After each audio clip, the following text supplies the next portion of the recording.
Frumoși mei săgetători, ce faceți, dragilor? Bine ați venit la etalarea bonus pentru luna iunie. Etalare cu mesaje și clarificări sau sfaturi sau ce știu eu, ce ori vrea să iasă în celălalt set de cărți. Hai să vedem, începem, amestecăm cărțile un pic, tăiem și le scoatem cu fața în jos să nu le vadă nimeni până nu le luăm la purificat.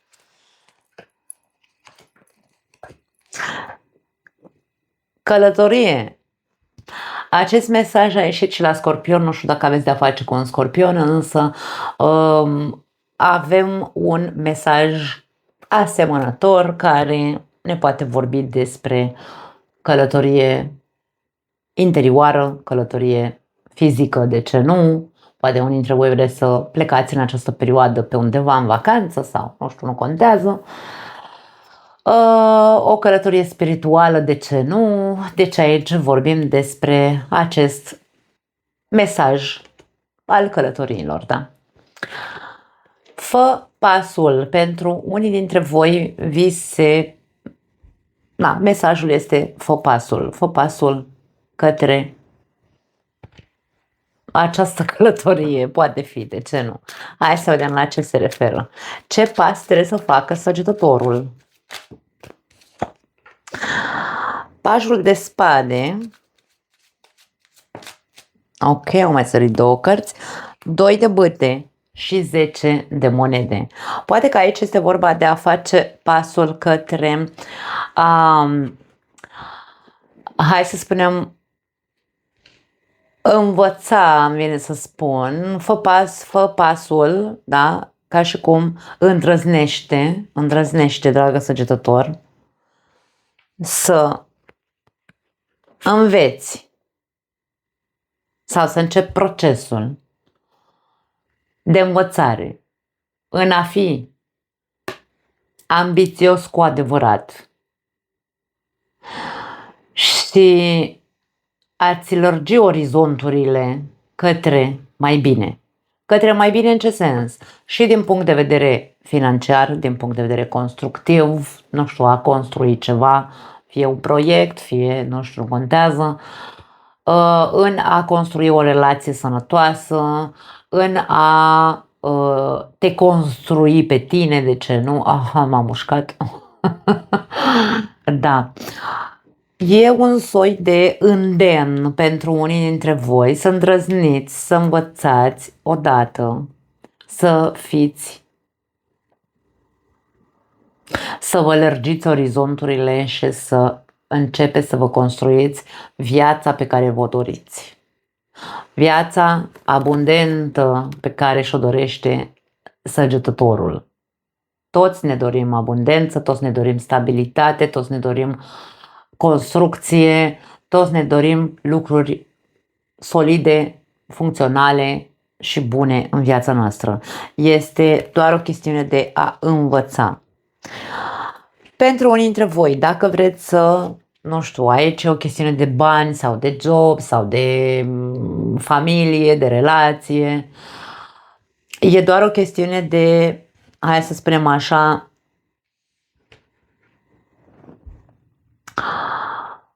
de a învăța să te ții, a învăța perseverența. Dacă e o chestiune de job, poate ai nevoie să faci, nu știu, niște cursuri de specializare, ai nevoie să înveți alte lucruri care să-ți mărească, să-ți amplieze orizonturile.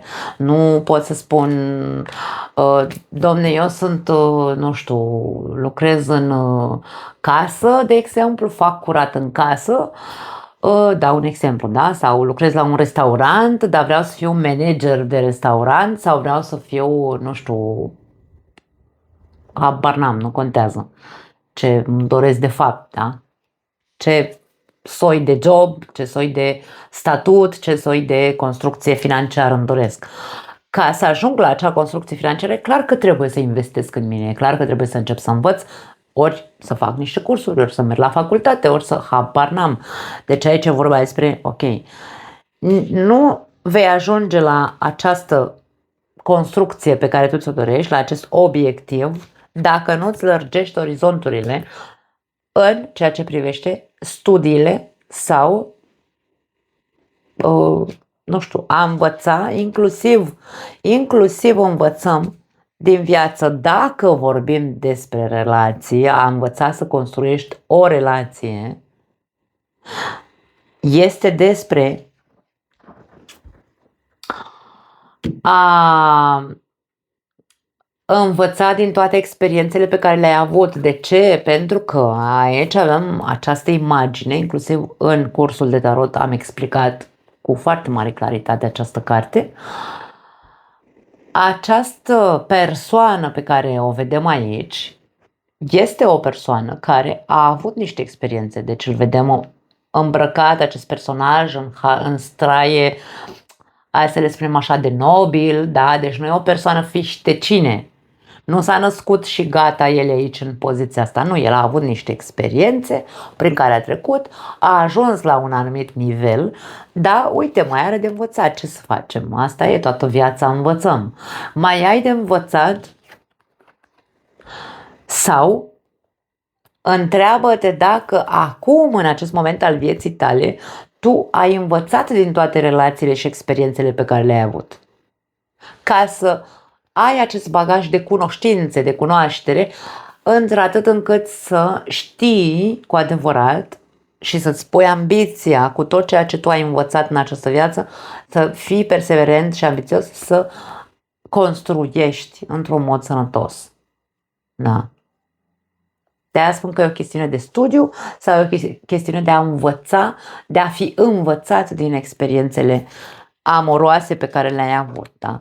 Dar aici e ca și cum îndrăznește, nu mai sta în gardă, pentru că unii dintre voi poate sunteți cu garda sus, ai avut experiențe proaste și, nu știu, în orice aria vieții tale și acum ești foarte pe defensivă, ești foarte atent, sufli și în iaurt și aici e vorba despre nu, ți se spune nu, frate, îndrăznește, deschide-te, călătorește, cunoaște lume, călătorește cu partenerul de viață, dacă e vorba despre persoane care aveți deja o relație și nu merge relația voastră de ceva vreme, învățați, fiți ambițioși, fiți deschiși, ampliați-vă viziunea relației voastre și îndrăzniți să reconstruiți, da?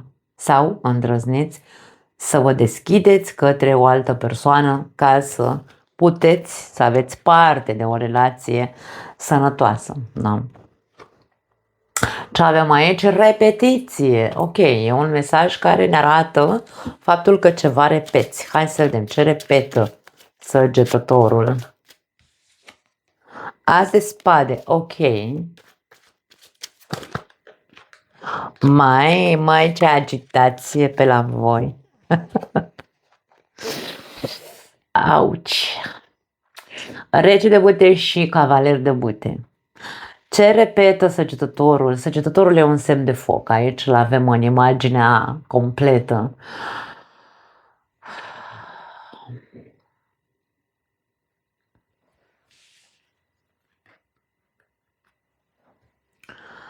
Asul de spade e considerat asul adevărului.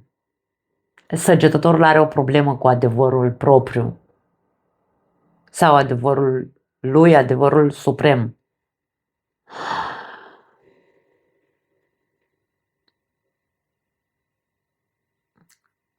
Nu e vorba că ți se spune nu mai repeta, pentru că fiecare dintre noi avem viziunea noastră, avem adevărul nostru și de foarte multe ori adevărul nostru poate fi extrem de, hai să-l numim așa, real, da? Deci ceea ce noi credem poate fi extrem de real, adică în relație, de exemplu, eu văd, Domne, da? Asul de spade mi-arată, eu văd cu foarte mare claritate că în relația mea se repetă ceva și eu știu ce se repetă. Un anume comportament, un anume mod de a se exprima celălalt sau Eu ajung la concluzia, și este adevărul meu și este real, pentru că se întâmplă în relația mea și eu văd. Da? Însă, unde este marea problemă când o ținem pe a noastră, este când vorbim despre impulsivitate, despre egoism, despre vreau să fie lucrurile ca mine, eu așa zic, dau pumnul în masă, nu mai e loc de discuție, aici este problema și asta se repetă, pare că se repetă în viața unora dintre săgetători. Adevărul tău poate fi foarte adevărat, da, foarte real, da, însă nu-l menține sus și tare doar ca să ai de câștigat din punct de vedere egoic, să-ți alimentezi ego-ul. Nu e despre asta. Când vezi că în viața ta se repetă această manifestare egoică, să zicem, încearcă să observi. De aici mai ai de învățat anumite lucruri. E foarte ok să fii sincer, e foarte ok să fii țepos sau înțepat câteodată, când vezi că se repetă anumite scenarii, comportamente și așa mai departe, însă să nu cazi în păcatul să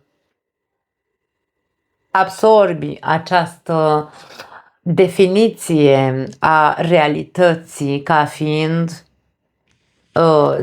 pentru a-ți alimenta ego-ul. Pentru că ego-ul, când îl alimentăm cu ți-am zis, am avut dreptate, eram sigură că o să faci așa, chestii de genul ăsta distrug relațiile, da? Și asta o zic tot din proprie experiență. Tot ceea ce susținem ca adevăr suprem distruge. Aia este ce trebuie să... Acolo e unde trebuie să prestezi atenție, da? Să prestezi, am amestecat spaniola cu româna, să fii atent, da? Acolo trebuie să fii în gardă, la tine. Dacă tu ceea ce îți dorești este să construiești, să fie bine, trebuie să ții cont de ceea ce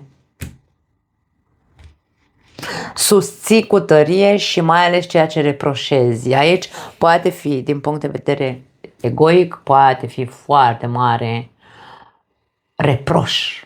Dă-l așa.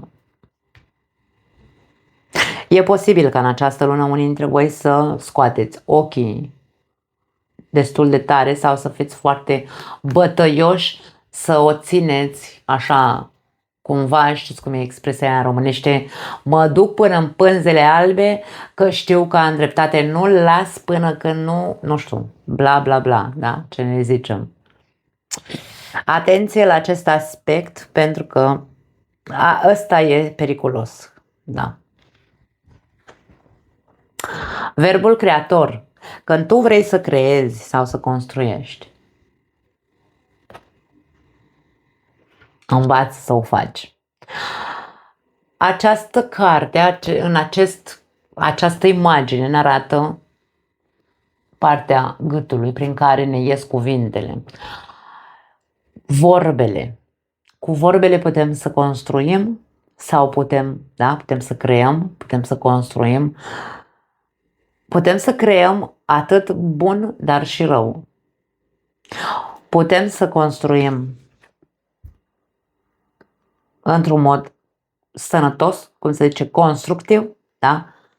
Putem să facem lucruri constructive, să creăm lucruri constructive, dar putem să creăm mult haos în momentul în care e vorba despre a susține egoic o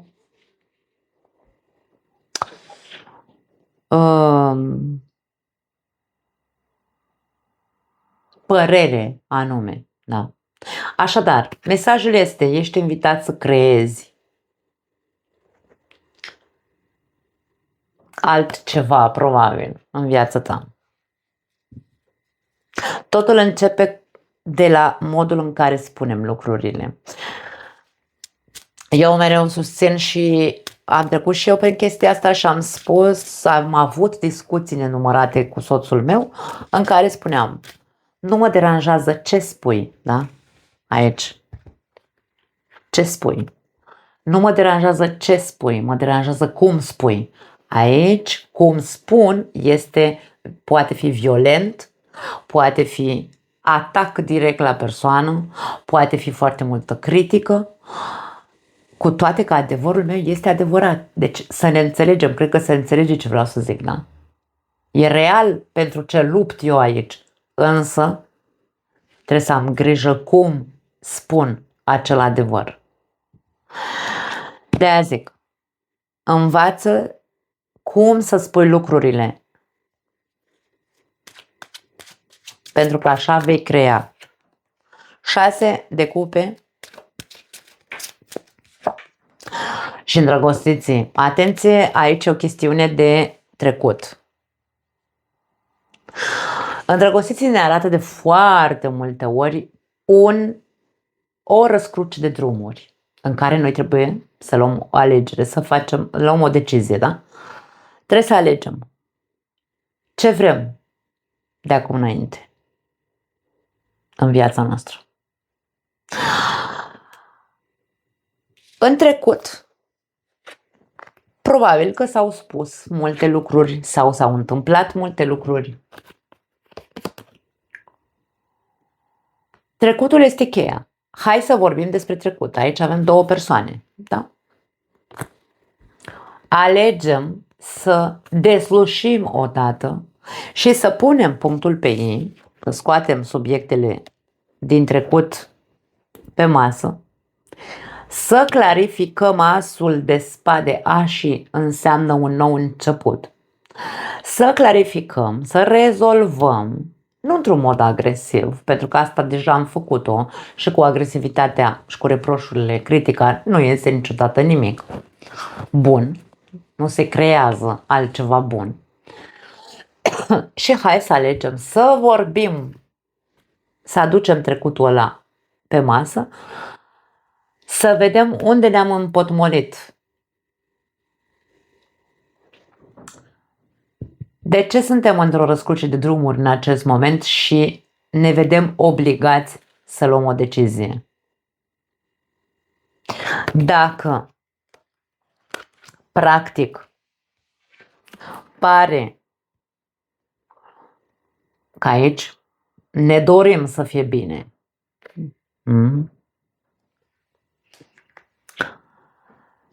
mesajele sunt: învățați să vă exprimați, învățați să participați. Aici e cartea Gemenilor. Gemeni înseamnă negociere, energia Gemenilor, da? Înseamnă negociere, înseamnă avem 2 persoane dezbrăcate aici, înseamnă hai să ne aducem aminte, pentru că 6 de cupe poate fi o carte a dorului, da? A nostalgiei trecutului. Hai să ne aducem aminte de ce ne-am ales. De ce ne-am ales?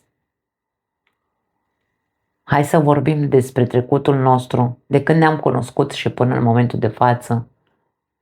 Ce ne-a făcut să ne conectăm, să fim împreună? Și de ce am ajuns acum în această răscruce de drumuri în care, Doamne, avem blocată chakra gâtului, nu mai ies cuvintele, ies doar așa, cu foc și pară, da? Repetitiv. Mereu ne învârtim în același mod. Poate sunt certuri foarte multe pentru unii dintre voi. Când vrem să creăm altceva, sau mă rog, când vrem să facem schimbări, învățăm cum să spunem lucrurile. De-aia spun, mai ai de învățat. Sau mă rog, mai aveți de învățat. Dacă sunteți singuri, atenție să nu repetați un scenariu sau o relație identică cu alta pe care ați avut-o, în care ați fost pe repede înainte, ați fost foarte sinceri, foarte spontani, ați fost foarte, hai să zicem așa, deschiși, optimiști, da? Și să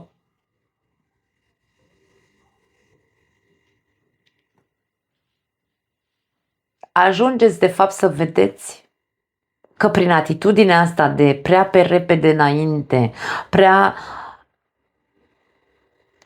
multă viteză, bâtele înseamnă foc, da? Prea multă viteză. Ajungem în același punct unde, în răscruce de drumuri, în care îmi dau seama și eu că mereu relațiile mele ajung în același punct. Da? De ceva vreme încoace se repetă același tipar de persoană. Atenție cu tiparul de persoană pe care îl alegi. Poate fi vorba despre îți plac narcisiștii. Foarte ciudat. Dar nu neapărat că îți plac narcisiștii.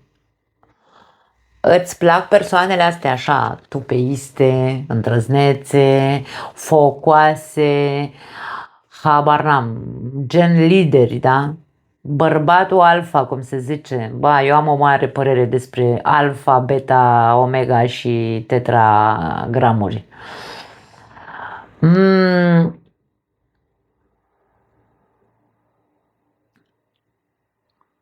E posibil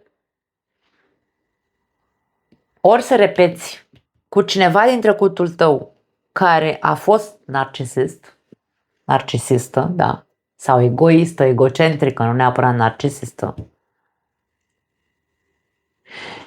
Și acum e momentul să vezi cu adevărat că, băi, stai puțin, că ăsta e tiparul meu de persoane, trebuie să învăț, să-mi schimb, da, să-mi lărgesc orizontul și să caut alt gen de persoane cu care să construiesc. Și chiar dacă aici vorbim despre o persoană din trecutul tău, dacă sunteți singuri, sau o persoană asemănătoare cu cineva din trecutul tău, vei ajunge să vezi că după o perioadă, aici avem numărul 6, 6, 6, aș spune, poate fi inclusiv o săptămână, într-o săptămână după ce vezi această etalare, să vezi dintr-o dată că ești în același punct, ești în răscruce de drumuri și acum ce fac, domne, ce aleg? Se repetă ceva în relația asta cu persoana asta sau se repetă ceva în viața mea pentru că eu am ales același gen de persoană. Stau de vorbă cu mine, fac călătoria asta interioară, da?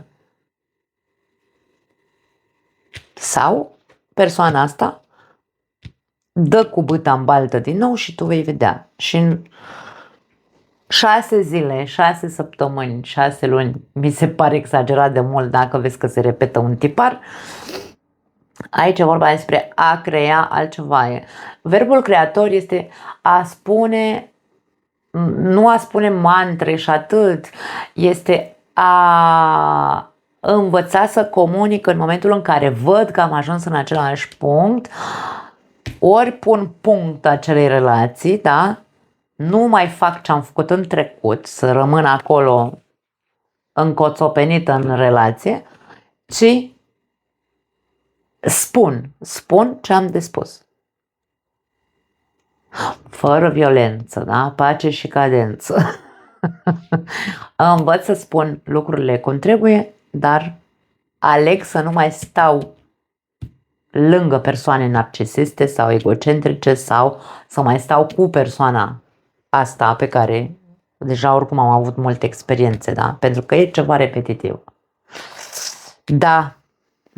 Foarte interesante toate talurile. Nu mai am altceva, dragii mei, cam asta este imaginea, să zicem, mesajelor în plus pe care trebuia să le auziți de la mine. Vă pupăcesc și ne vedem data viitoare. Ceau!